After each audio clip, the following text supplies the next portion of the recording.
गृह मंत्री श्री अमित शाह जी ने और भारतीय जनता पार्टी ने पिछले 10 साल से बहुत बड़ा धोखा किया है। दिल्ली सरकार की एक ओबीसी लिस्ट है। इस ओबीसी लिस्ट में, दिल्ली सरकार की ओबीसी लिस्ट में जाट समाज का नाम आता है। केंद्र सरकार की एक ओबीसी लिस्ट है। केंद्र सरकार की ओबीसी लिस्ट में दिल्ली का जाट समाज नहीं आता। तो दिल्ली यूनिवर्सिटी में जब बच्चे एडमिशन लेने जाते हैं तो उसमें दिल्ली के जाट समाज को रिजर्वेशन नहीं मिलता। दिल्ली यूनिवर्सिटी के कॉलेज में जाते हैं तो दिल्ली के जाट समाज को रिजर्वेशन मिलता है।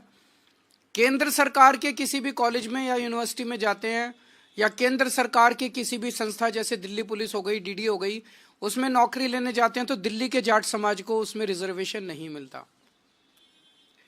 बड़ी इंटरेस्टिंग बात यह है कि राजस्थान का जो जाट समाज है उनका नाम केंद्र की ओबीसी लिस्ट में है।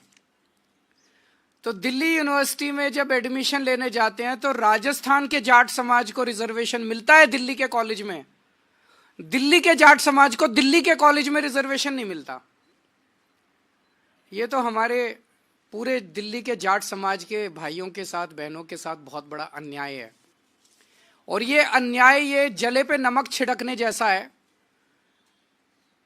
कि 4 बार पिछले 10 साल में प्रधानमंत्री जी ने अपने घर बुला के और अमित शाह जी ने जाट समाज के नेताओं को आश्वासन दिया, भरोसा दिया, वचन दिया, गारंटी दी कि दिल्ली के जाट समाज को केंद्र की ओबीसी लिस्ट के अंदर डाला जाएगा। 26 मार्च 2015 को प्रधानमंत्री मोदी जी ने दिल्ली जाट समाज के प्रतिनिधियों को अपने घर बुलाकर यह वादा किया कि उन्हें केंद्र की ओबीसी लिस्ट में दिल्ली के जाट समाज को शामिल किया जाएगा। 26 मार्च 2015 को नहीं किया। उसके बावजूद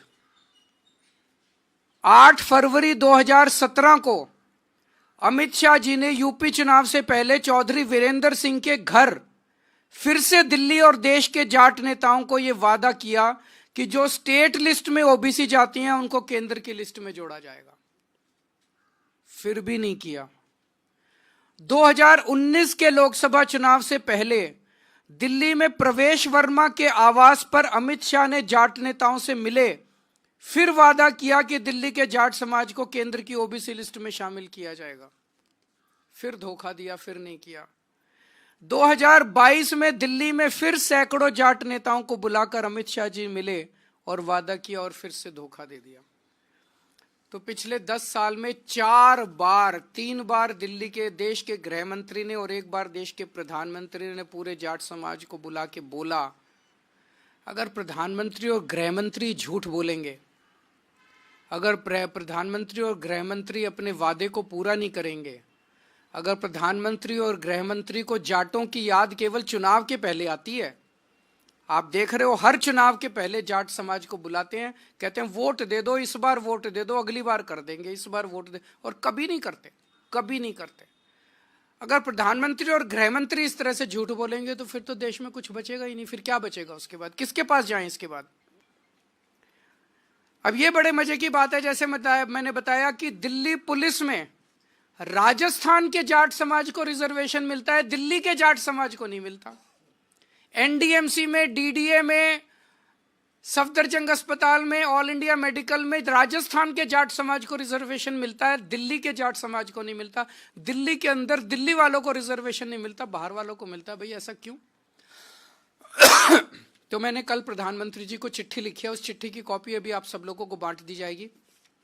मैंने प्रधानमंत्री जी को उनके वादे, उनके और अमित शाह जी के वादे याद दिलाए हैं कि आप ये वादा पूरा कीजिए और जाट समाज के साथ धोखा किया गया है। जाट समाज के साथ साथ 5 और जातियां हैं जो दिल्ली की स्टेट लिस्ट में हैं और केंद्र की स्टेट लिस्ट में नहीं है। ये है रावत, रोनियार, रायतंवर, चारण और ओड। इनको भी दिल्ली की केंद्र सरकार के जितने संस्थान हैं वहां पे रिजर्वेशन नहीं मिलता। ये भी दिल्ली की ओबीसी लिस्ट में है, केंद्र की ओबीसी लिस्ट में नहीं है। तो जाट समाज के साथ साथ इन अन्य 5 जातियों को भी इसमें शामिल किया जाए ताकि इन जातियों के युवाओं को भी शिक्षा में और रोजगार में उचित अवसर केंद्र सरकार के संस्थानों में भी मिलने लगे। दिल्ली में केंद्र सरकार की 7 यूनिवर्सिटी हैं, दिल्ली यूनिवर्सिटी के कई कॉलेज हैं, Delhi police, NDMC, DDA, AIIMS, Safdarjung, Ram Manohar Lohia जैसे कई केंद्र सरकार के संस्थान हैं जहां पे रिजर्वेशन इन लोगों को मिल सकता है, जिसमें शिक्षा और रोजगार में इन लोगों को रिजर्वेशन मिल सकता है। तो हमारा निवेदन है कि जो धोखा 10 साल से भारतीय जनता पार्टी दिल्ली के जाट समाज को देती आ रही है, वो धोखा देना बंद करें, अपने पुराने वादे पूरे करें, और अगर पूरे नहीं करेंगे तो आज केजरीवाल दिल्ली के पूरे जाट समाज को ये वादा कर रहा है कि मैं आपके लिए संघर्ष करूंगा और मैं केंद्र सरकार से करवा के लेके आऊंगा, चाहे मुझे इसके लिए जो मर्जी करना पड़े।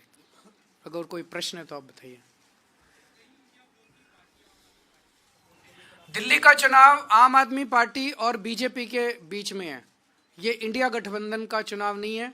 जो भी हमें समर्थन मिल रहा है, मैं उन सभी पार्टियों का दिल से शुक्रिया अदा करता हूं, वो हमें समर्थन दे रहे हैं। ममता दीदी ने समर्थन दिया और अखिलेश जी ने समर्थन दिया। मैंने इसमें मीडिया में ही देखा है कि शायद ठाकरे जी की भी पार्टी शायद समर्थन दे रही है। मैं सब लोगों का शुक्रिया अदा करता हूं, जो जो हमें आशीर्वाद दे रहे हैं, जो जो हमें समर्थन दे रहे हैं। कर लें, वो बस केस ही करने के लिए। वो बीजेपी उनको कहती है, वो तो बीजेपी का मोहरा है। बीजेपी कहती है चेस के अंदर 1 कदम चल तो वो 1 कदम चलता है, वो कहते हैं 2 कदम चल तो वो 2 कदम चलता है, वो कहते हैं राइट मुड़ जाओ तो वो राइट मुड़ जाता है, वो कहते हैं लेफ्ट मुड़ जाता है, वो कहते हैं केस करके आ तो वो केस करता है, वो कहते हैं इन आदमियों को खरीद ले तो वो आदमी तो वो तो।